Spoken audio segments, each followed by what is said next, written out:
Logo, Atatürk, nos primeiros dias da República, estabeleceu uma série de reformas políticas e estabeleceu o quesito de soberania popular, abolindo o título otomano de súditos, além de abolir os antigos cargos otomanos, como o de Pachá ou de vizires, estabelecendo burocracia política moderna. Em novembro de 1923, se formou o primeiro governo republicano, com İsmet İnönü como primeiro-ministro.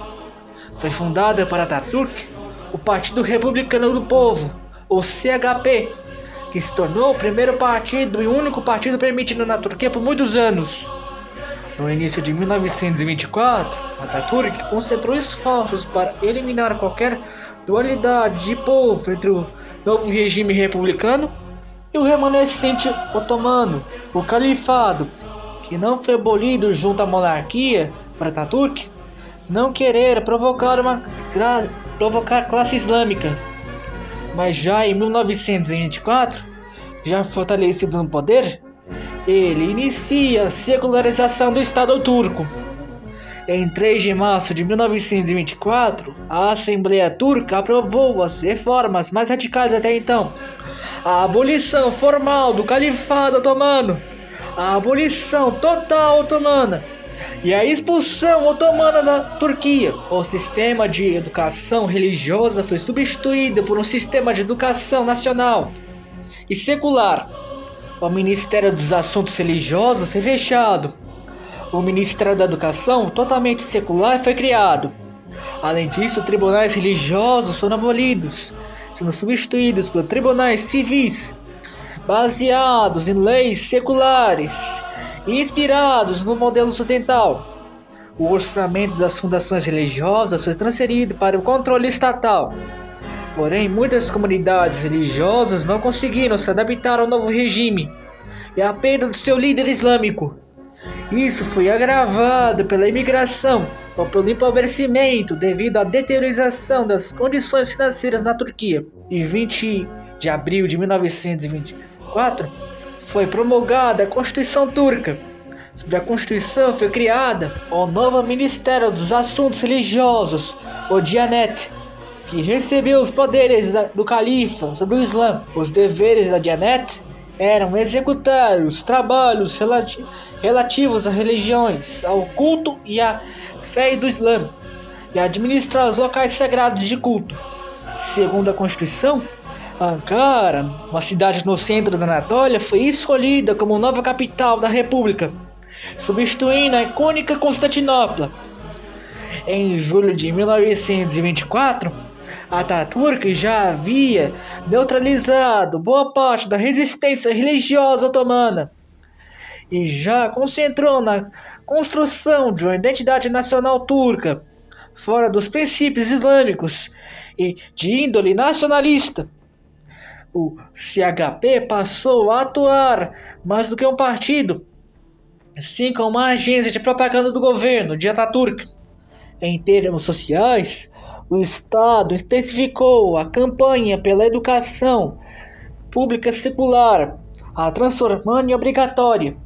Porém, durante o último semestre de 1924, Atatürk enfrentou tensões políticas dentro da própria Assembleia, especialmente com antigos aliados da Guerra de Independência, que se mostraram reticentes com o ritmo e profundidade das reformas radicais de Atatürk. Isso culminou na fundação, em 17 de novembro de 1924, do Partido Republicano Progressista, liderado por Ali Fuat Cebesoy e Kazım Karabekir, que abria seu discurso à religião islâmica e ao descentralismo do poder, o que tornou o partido opositor ao projeto kemalista laico centralizado em Ankara. A propaganda kemalista acusava os opositores de conspiração contra a República. A situação atingiu auge no final de fevereiro de 1925, onde eclodiu a revolta de Said no leste da Anatólia, liderada por curdos conservadores religiosos sob o comando do ulema Seyyid Said, que defendiam a restauração do califado otomano e se opunha às reformas seculares de Atatürk. A rebelião rapidamente tomou proporções religiosas imensas, envolvendo dezenas de vilas e vilarejos com apoio popular em regiões de maioria curda e religiosa. Para Ataturk, essas revoltas foram a prova de que a República ainda estava ameaçada por forças reacionárias e tribais, o que justificaria uma resposta dura e centralizada. O governo declarou o estado de emergência, instaurou tribunais de júri e aprovou a Lei de Manutenção da Ordem em 4 de março de 1925, o que nunca foi levantado durante o governo de Ataturk. Essa lei deu ao governo amplos poderes para suprimir manifestações, fechar jornais, dissolver partidos políticos e julgar rebeldes de forma sumária. A repressão foi implacável aos dissidentes, resultando na execução de Said Said e seus seguidores e na dissolução do Partido Republicano Progressista em junho daquele ano. Os tribunais funcionariam com amplos poderes para julgar qualquer um considerado uma ameaça ao regime republicano. A imprensa foi rigidamente censurada e diversos jornais foram fechados, acusados de incitarem a desordem. Ao mesmo tempo, o progresso da secularização do Estado foi intensificado. Em agosto de 1925, Ataturk fez um de seus discursos mais simbólicos durante uma visita à cidade de Kastamonu, onde condenou abertamente os trajes tradicionais religiosos como o fez e as roupas daquela época, declarando que as vestimentas externas deveriam refletir a modernidade, a razão e o espírito da civilidade ocidental turca. Ou seja, que ternos e chapéus seriam mais tidos como civilizados que os tradicionalíssimos fezes marroquinos e das roupas tradicionais turcas. Algum tempo depois, Ataturk se barbeou, tirando o bigode, o símbolo da sua antiga vida otomana, e passou a usar completamente trajes ocidentais e se barbear com frequência. Então, em 25 de novembro de 1925, foi promulgada a Lei do Chapéu, que proibia oficialmente o uso do fez marroquino e dos turbantes, e empunharia o chapéu ocidental como símbolo do novo cidadão republicano turco. A medida não era estética, mas ideológica. Durante esse período, Ataturk coordenou trabalhos para a criação de um novo Código Civil. O objetivo para substituir a Sharia islâmica por um sistema organizado, laico, racional e compatível com os valores do Estado moderno turco. Esse esforço culminou na adoção em março de 1926 do novo Código Civil turco, baseado no modelo suíço, considerado os mais modernos da Europa na época. O novo código garantiu a igualdade legal entre os homens e mulheres no casamento, concedeu às mulheres o direito a divórcio, aboliu o sistema de poligamia e transferiu todos os assuntos civis, como herança, guarda dos filhos e propriedade da esfera religiosa, para o domínio estatal, o que rompeu com séculos de tradição jurídica islâmica. Promoveu o princípio de igualdade civil como base dos cidadãos turcos entre homens e mulheres. Além disso, em janeiro a fevereiro de 1926, o governo finalizou os trabalhos de elaboração de outros códigos fundamentais para a nova Turquia. O Código Penal, inspirado no Código Italiano, foi implantado na Turquia. O Código Comercial e o Código de Processo Legal e Penal também foram feitos. Ao mesmo tempo, Ataturk enfrentou uma grave ameaça política que quase custou a sua vida. Em 13 de junho de 1926, foi descoberto um plano para assassiná-lo durante a visita à cidade de Esmirna, no oeste da Turquia. A conspiração envolvia antigos aliados da Guerra de Independência e críticos das reformas autoritárias do regime. A tentativa de atentado fracassou, mas serviu como justificativa para mais uma onda de repressão política ainda mais intensa.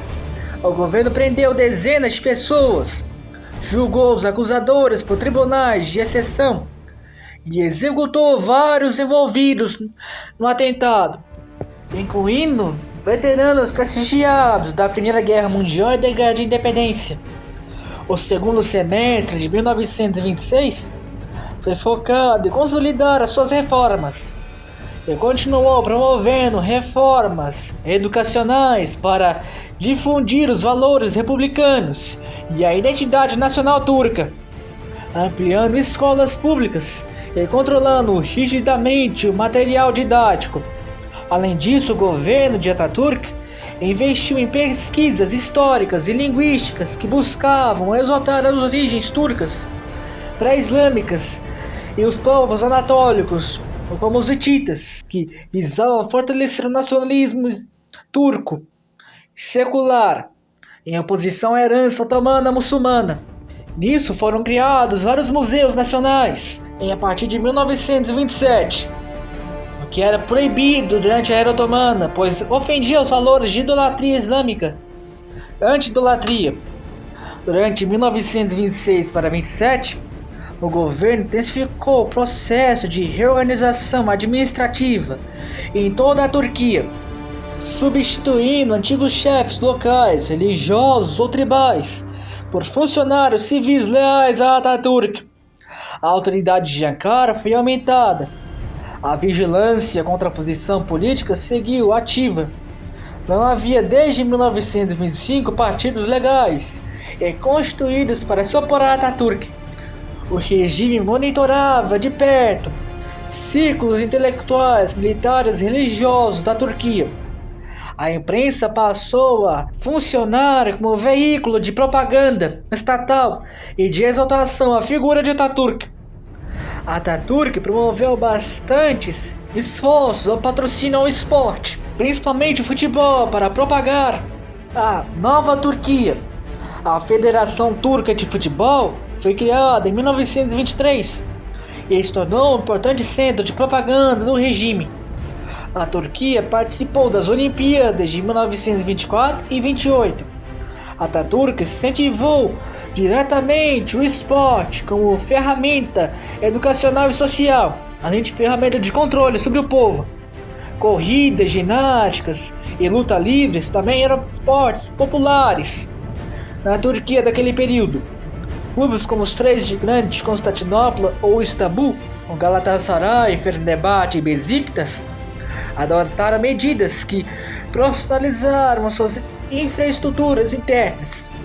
A seleção turca fez suas primeiras partidas internacionais, obtendo resultados modestos, mas o esporte durante a sua era ainda permaneceria bastante amador. No âmbito político, entre 1926 a 27, Atatürk começou a articular a elaboração da doutrina kemalista como ideologia oficial do Estado, tendo como pilares o republicanismo, nacionalismo, populismo, estatismo e laicismo e progressismo.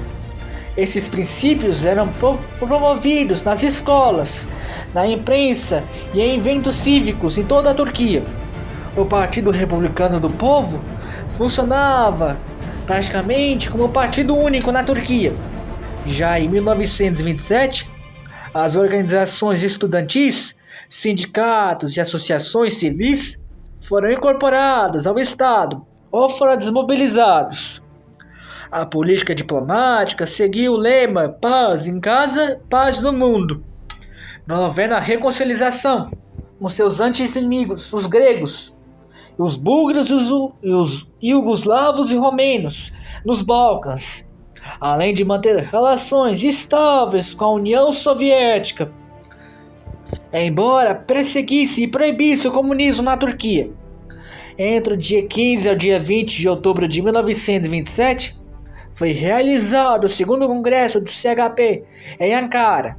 Ali, Atatürk apresentou o grande discurso de Nutuk, que durou 36 horas ao longo de 5 dias, relatando na sua visão os detalhes da guerra civil de independência turca a Proclamação Republicana de 23, reforçando sua posição como o único e legítimo condutor da salvação nacional turca, o que marginalizou qualquer versão alternativa dos eventos da história turca entre 1919 e 23. Foi também o marco inicial do culto à personalidade de Atatürk, que passou a ser retratado como herói da pátria, o grande turco. Escolas, jornais e instituições públicas passaram a utilizar o Nutuk como texto obrigatório.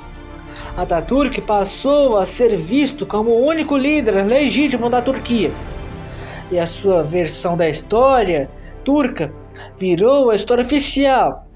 Esse culto ao kemalismo foi difundido em especial nas forças armadas turcas, que Atatürk via como guardiã da sua ideologia. Em paralelo, o governo continuou projetos de modernização urbana, com obras públicas em toda Ankara, a capital do país, promovendo a construção de jardins, museus e entre outras coisas. Também foi feita a expansão ferroviária e a racionalização da administração pública turca.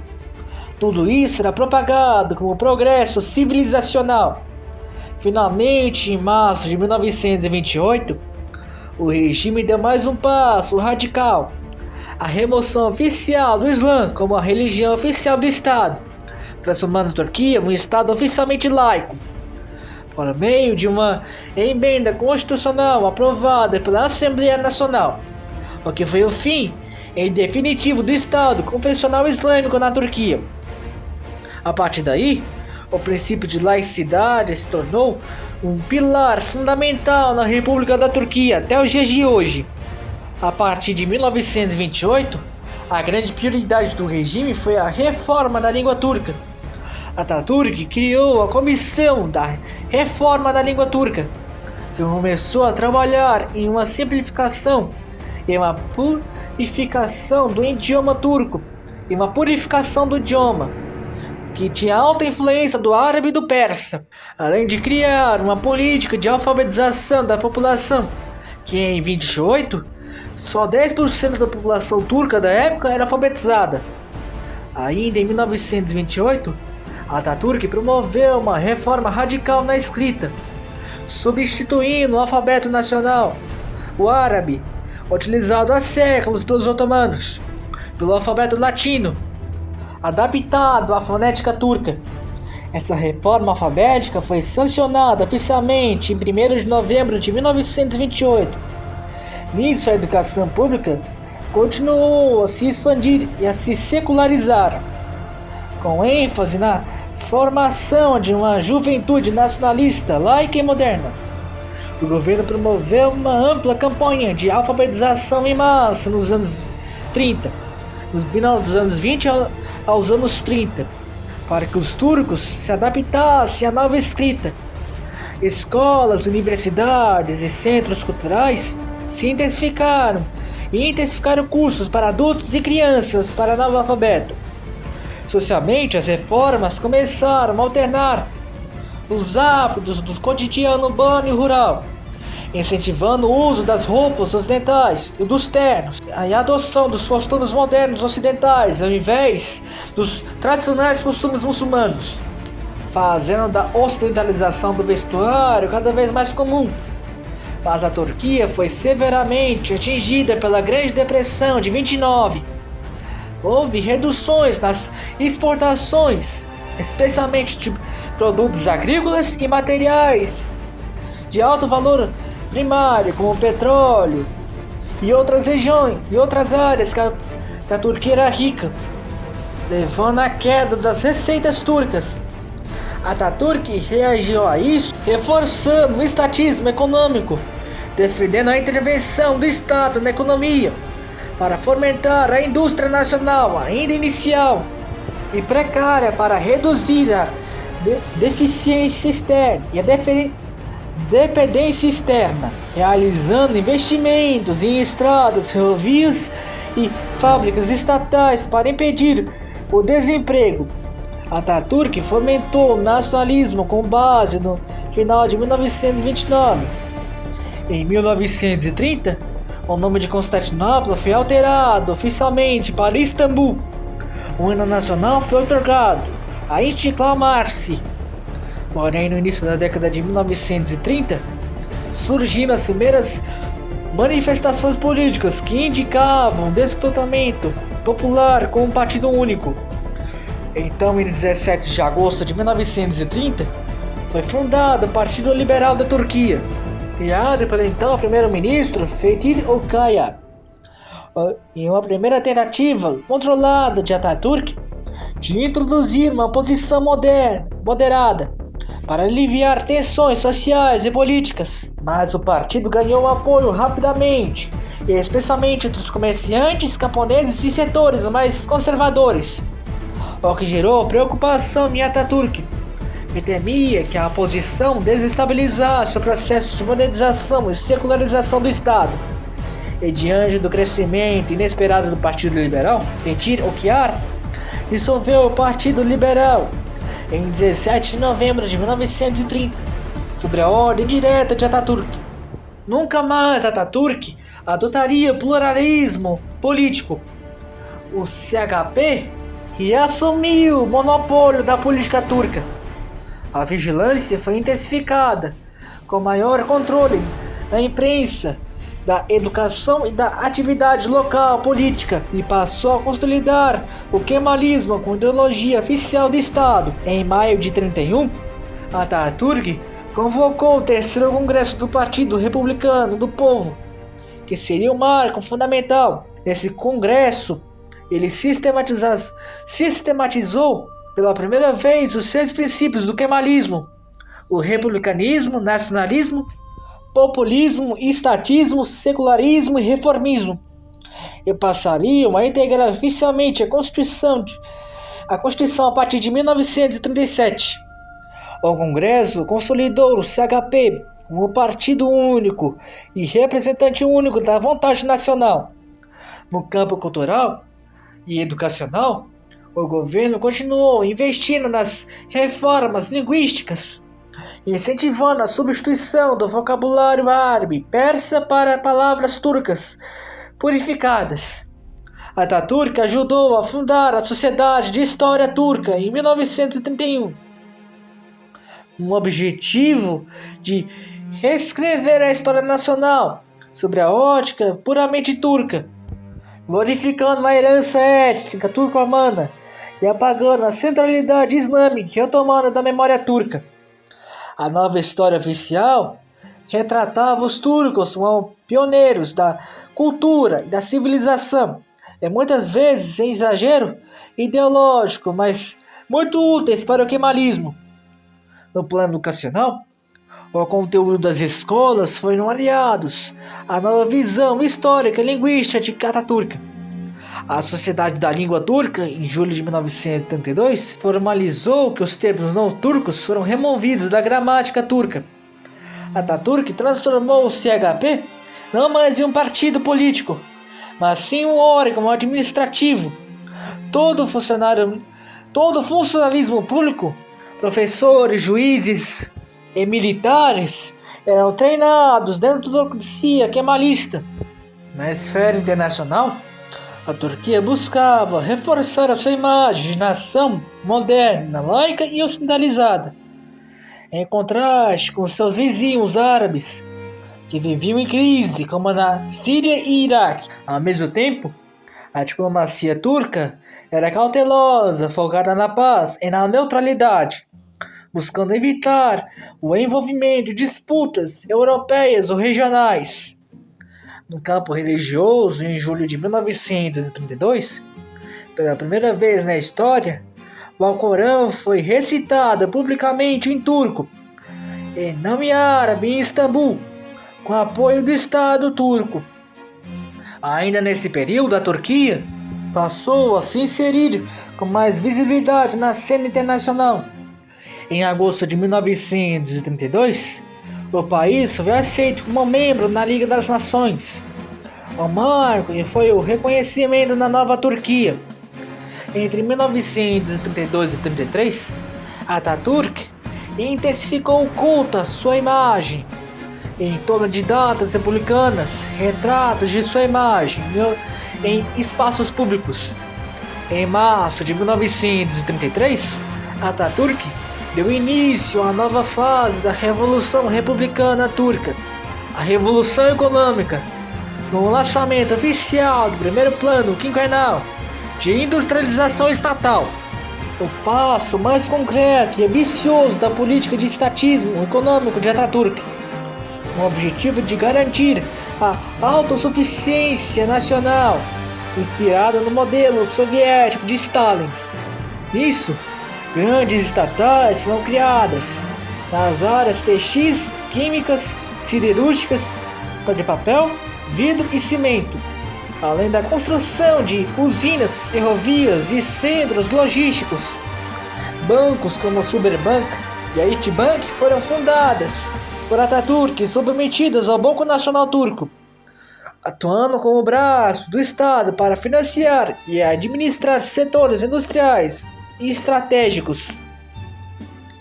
A meta era criar uma burguesia industrial estatal moderna, em substituição à antiga elite comercial otomana.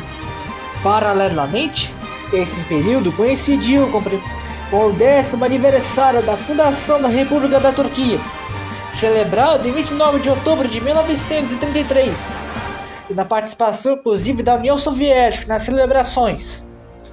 E foi concluído um pacto de não agressão com Stalin em 17 de dezembro por 10 anos. No ano de 1934, Atatürk propôs a criação da Federação Balcânica, que uniria a Turquia, a Grécia, a Romênia, a Iugoslávia e a Bulgária. As relações com os gregos melhoraram, tanto que no fim de 1933 e 34 foi iniciada a Aliança Turco-Grega, porque foi o trampolim para o Pacto dos Balcãs, assinado em 1934. Em fevereiro de 1934, a Iugoslávia e a Romênia, buscando a proteção antissoviética contra a regenerada potência alemã, regida por Adolf Hitler, aderiram ao Pacto Turco-Grego. Assim, foi criado o Pacto dos Balcãs em 1º de outubro de 1934, com a Turquia, Romênia, Grécia e Iugoslávia, que se protegeriam mutuamente na questão militar. No leste, Atatürk se aproximou do Irã, de Reza Pahlavi, assinando acordos comerciais com o Irã naquele período. Internamente, em 1934, Atatürk promulgou novas reformas, como a Lei do Sobrenome de 21 de junho de 1974, que obrigou todos os cidadãos turcos a adotarem um sobrenome legal e padronizado na Turquia, o que antes não havia. Pessoas comuns não tinham sobrenomes nenhum, só tinham primeiro nome. Foi abolido antigos títulos reais otomanos, como de Bey, Efendi e Paşa, eliminando as distinções de classe, religião e origem social, promovendo a igualdade cívica entre todos os turcos, substituindo os vínculos tribais, religiosos e regionais. Poucos meses depois, em 24 de novembro de 1934, Mustafa Kemal recebeu por oficial o título de Atatürk como seu sobrenome, o que não poderia ser mais acessado por cidadão nenhum. Esse nome era exclusivo dele. Nesse mês interim, foi aprovada a Lei de Realocação, que autorizava o Estado a deslocar populações inteiras internamente no território turco, para fins de assimilização cultural e unidade nacional, promovendo a turquificação forçada da sociedade. Em 5 de dezembro de 1974, a Assembleia Nacional aprovou reformas muito mais ousadas na questão ao direito ao voto e elegibilidade para mulheres em eleições parlamentares, tornando a Turquia uma das únicas nações muçulmanas a fazer isso. Segundo Atatürk, a nova mulher turca era trabalhadora e cidadã, Ainda mais a mulher islâmica tradicional. O hijab, o véu islâmico feminino, foi desestimulado por Atatürk e incentivava as mulheres a andarem sem o véu. A alfabetização feminina cresceu, junto à aparição feminina no mercado de trabalhos, o que antes era inexistente na era otomana. Além disso, Atatürk fundou vários museus na Turquia, especialmente em Istambul e Ankara, glorificando os hititas, assírios e a história prévia antes do Islã, ou seja, valorizou a história pré-islâmica turca. No dia 8 de fevereiro de 1935, se realizaram as primeiras eleições parlamentares com participação feminina plena, tanto como eleitora quanto como candidata.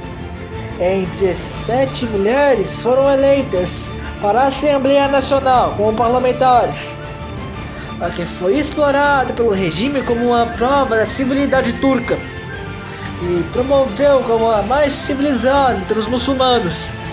Culturalmente, o ano de 35 foi marcado pela ascensão da Sociedade de História Turca, que criou a chamada Teoria Turca, que defendia que os povos turcos eram uma das civilizações mais antigas da humanidade. Contudo, a ditadura de Atatürk sobre a sociedade seria intensa. A liberdade de imprensa era praticamente inexistente. Toda crítica ao regime era censurada ou criminalizada. Militarmente, ele criou a Força Aérea Turca, criou também a primeira indústria militar da Turquia, além de modernizar a frota marinha da Turquia, trazendo novas embarcações modernas para a marinha turca. O exército adquiriu seus primeiros blindados, como o Vickers 6 ton. O cinema turco se expandiu, com seus primeiros longas, dirigidos pelo primeiro grande diretor de cinema do país, Murzin Itugru. Atatürk promoveu o cinema para propaganda nacionalista. Esportivamente, o país participou das Olimpíadas de 32 em Los Angeles e nos icônicos Jogos Olímpicos de Berlim, na Alemanha nazista, em agosto de 1936. A principal esperança para essas Olimpíadas era uma luta livre, o esporte favorito dos turcos na época e o mais praticado. A Turquia ganhou algumas medalhas, o que representou o ideal do novo turco, saudável, educado e comprometido. O plano quinquenal estava em pleno vapor. Novas siderúrgicas foram abertas entre 1936 para 37. No cenário internacional, a Turquia mantinha uma postura cautelosa frente às tensões na Europa e o crescimento do revanchismo alemão regido por Adolf Hitler. Porém, já em 1937, ocorreu o trágico massacre de Dersim contra os curdos, motivadas por a rebelião de autonomia curda. No início de 1937, e sob as ordens próprias de Atatürk, cerca de 50 mil curdos foram mortos pelas tropas do exército turco. Nesse mesmo ano, a saúde de Atatürk piorou devido a seu alcoolismo, que havia ele por muito tempo. Nisso, a partir de 1938, a saúde dele colapsou devido a uma cirrose hepática, o que causou constantes afastamentos físicos dele de comícios de aparições políticas. Então, em 10 de novembro de 1938, às 9h05 da manhã, Mustafa Kemal Atatürk falece em Istambul. A notícia causou profunda comoção nacional. O seu líder, o pai da nação, havia morrido. O seu funeral foi acompanhado por milhares de turcos. Um governo provisório foi feito e foi eleito İsmet İnönü o segundo presidente da Turquia no dia seguinte, 11 de novembro. Cargo que ocuparia por 12 anos até 1950. Atatürk é o fundador da Turquia moderna E seu legado segue até os dias de hoje na Turquia.